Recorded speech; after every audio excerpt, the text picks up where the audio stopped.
c'est deux sociétés au Nasdaq, une qui s'appelle WiseKey et une autre qui s'appelle SeaLSQ. Alors, ces sociétés ont été lancées au Nasdaq avec l'objectif de verticaliser les systèmes de confiance en Europe. On est suisse, à Genève, pas loin d'ici, mais aussi on est maintenant à Grenoble, car ICAPS a été intégré à notre groupe et aujourd'hui on est avec la capacité de développer des semi-conducteurs qui défendent une attaque quantique. Ça a été énormément parlé jusqu'à maintenant. Qu'est-ce que ça veut dire une attaque quantique? Les ordinateurs quantiques vont arriver à 10 millions de qubits dans les prochains 5 ans, 4 ans même, des fois moins. Et aujourd'hui, l'infrastructure qu'on a au niveau de l'Internet, c'est une infrastructure qui ne peut pas défendre une attaque quantique. Tout est basé dans RSA. RSA, il avait été inventé par MIT, ça fait 50 ans. Ça veut dire que l'infrastructure mondiale, elle est basée sur un algorithme qui arrive à la fin des vies, il doit prendre la retraite, et grâce au ciel, on a une autre technologie qui la remplace, et ça s'appelle post-quantique. Et c'est ça qu'on est des experts.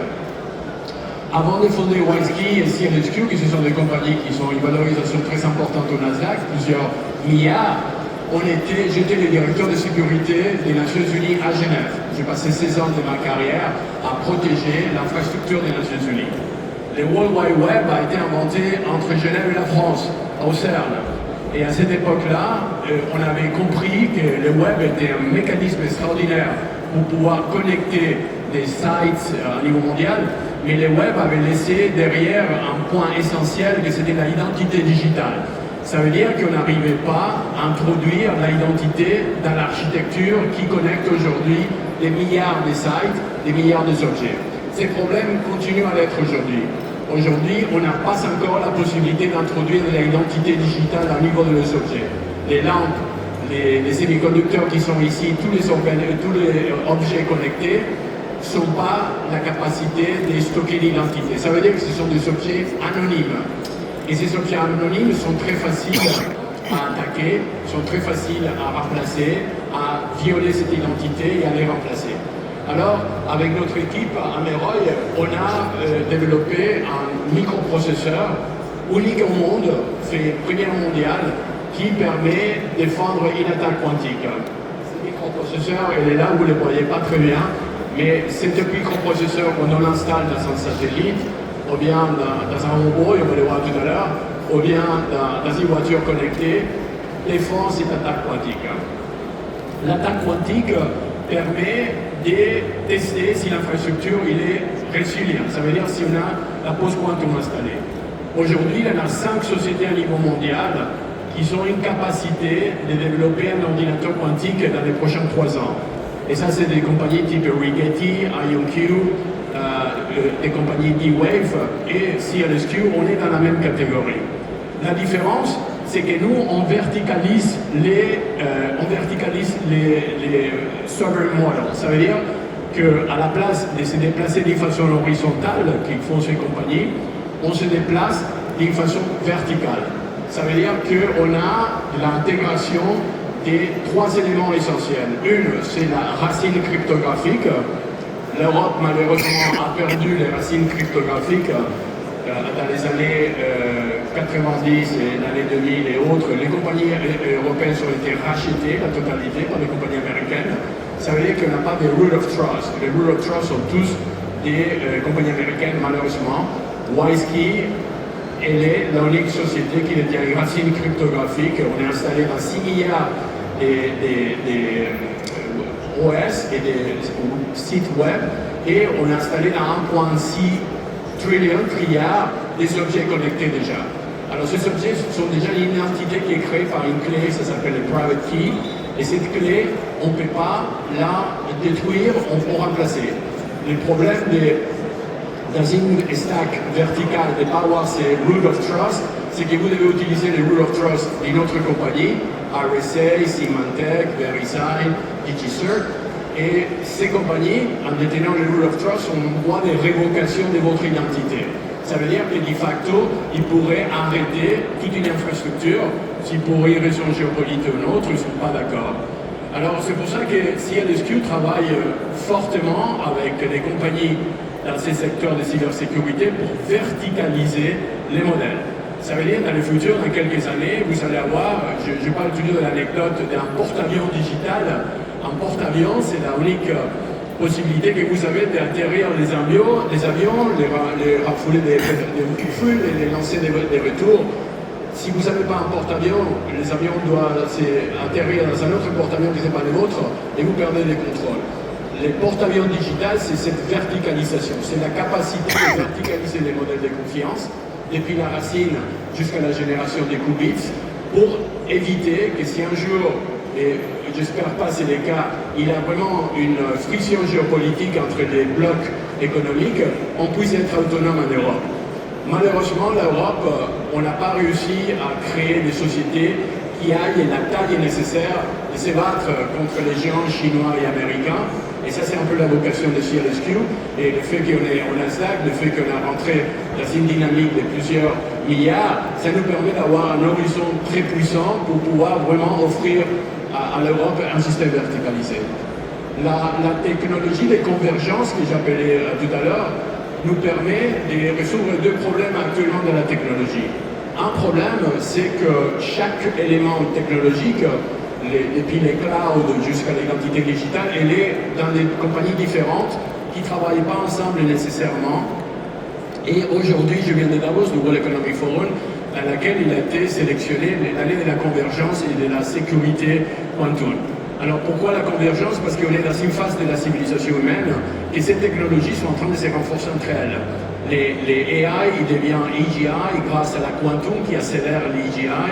La technologie robotique, elle est complètement autonome avec ça s'appelle le physical AI, c'est la capacité d'un objet par lui-même et apprendre son comportement, il s'est autoprogrammé au point que l'être humain il n'est plus dans la chaîne de contrôle.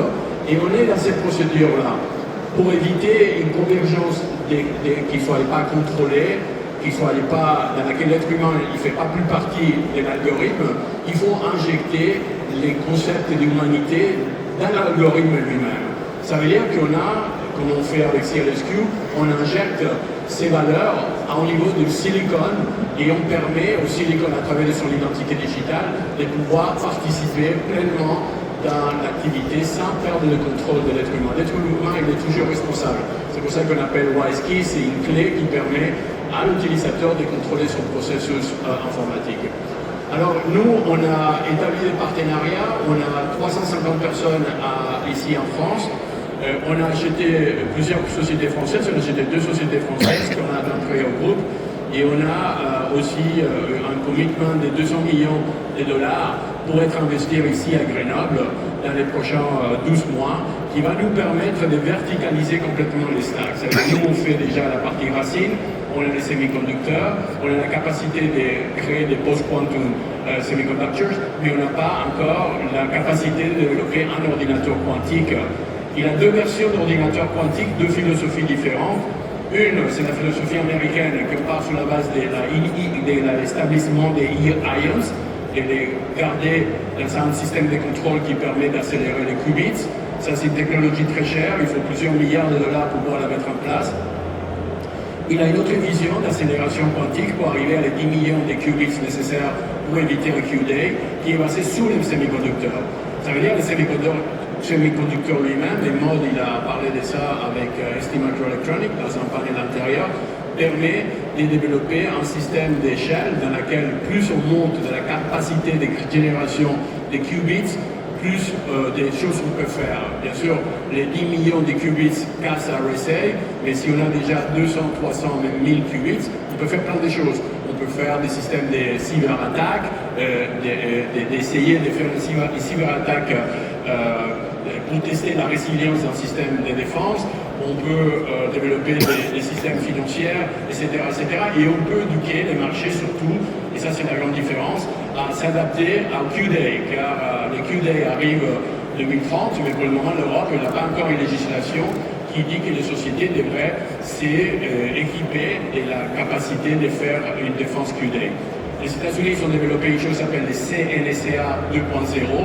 C'est une législation qui dit d'ici à l'année 2027, demain, les sociétés américaines, surtout celles-là qui travaillent dans une infrastructure critique, devrait être post-quantum ready. Ça veut dire qu'il devrait, soit au niveau du logiciel, sur les algorithmes qui sont été publiés par l'ENIST, soit au niveau du hardware, comme nous on fait, d'installer la sécurité nécessaire pour pouvoir défendre l'attaque quantique. Maintenant, je vais vous montrer une application concrète. C'est un robot qu'on a démontré à Davos, qui vient me rejoindre. Ce robot, il a un processeur quantique. C'est un robot il y a beaucoup de robots ici qui font plein de choses. Celui-là, une chose qu'il fait, en plus de se cogner la chaise, c'est défendre une attaque quantique. Ça veut dire que si ce robot, je l'attaque quantiquement, il va savoir se défendre. Ce robot, dans l'intérieur du robot, il a un processeur. Et ce processeur-là, c'est celui que je vous ai montré tout à l'heure, permet la défense d'une attaque quantique. Là, ce robot, il est connecté à une constellation satellitaire. Moi, j'ai envoyé 20 satellites dans l'espace. Il se trouve aujourd'hui dans l'espace dans une société qui s'appelle WISeSat, qui rentre au Nasdaq d'ailleurs d'ici à 2 mois. On l'a lancé avec SpaceX, mais il y a aussi des lancements qui vont se faire en Europe et en Inde. Et les satellites reçoivent des instructions directement depuis les satellites. Le robot reçoit des instructions directement du satellite. Alors ça rend les robots autonomes complètement. Imaginons dans le futur que les satellites vont pouvoir, d'une façon souveraine, piloter les robots. Ou bien qu'il y ait un robot des voitures connectées, c'est la même technologie. Et ça nous permet surtout d'éviter que ces robots puissent un jour se tourner contre nous. La clé des activations du robot se trouve toujours sous les contrôles humains. Voilà. On a que 15 minutes, c'est très peu de temps, on a beaucoup dévoilé, mais simplement le message que je vous envoie, c'est que l'Europe aujourd'hui verticalise sa technologie. On a toutes les technologies nécessaires pour pouvoir offrir une indépendance par rapport à des autres pays du monde. C'est une question dans laquelle on doit renforcer notre capacité financière d'investir. Maintenant, pour chaque dollar que nous on investit dans les quantum en Europe, les Américains investissent 100 $. Alors c'est totalement disproportionné. On doit monter notre capacité d'investissement. On doit développer les next stage companies, des compagnies qui puissent accéder à 1, 2, 3 milliards de dollars de capitalisation au Nasdaq ou au New York Stock Exchange.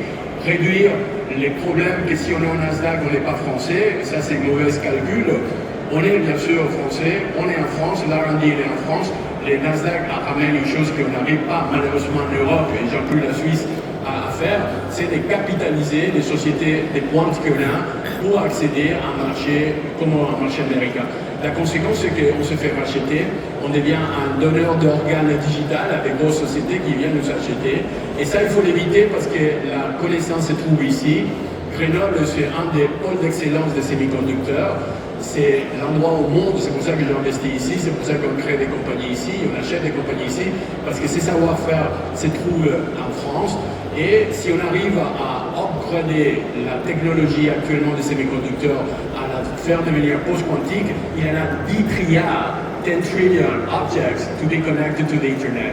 10 trilliards, ça veut dire, imaginons la possibilité de création de valeur si on a la capacité depuis la France et se positionner dans les clubs des pays qui vont résoudre les problèmes, les choses qui s'appellent la 4e révolution industrielle, dans laquelle on arrive, dans laquelle tout va être connecté, dans laquelle les objets et les personnes vont travailler dans une ambiance de confiance. Ces robots ne vont jamais me faire du mal, parce que je contrôle les robots, ce n'est pas le robot qui se contrôle lui-même.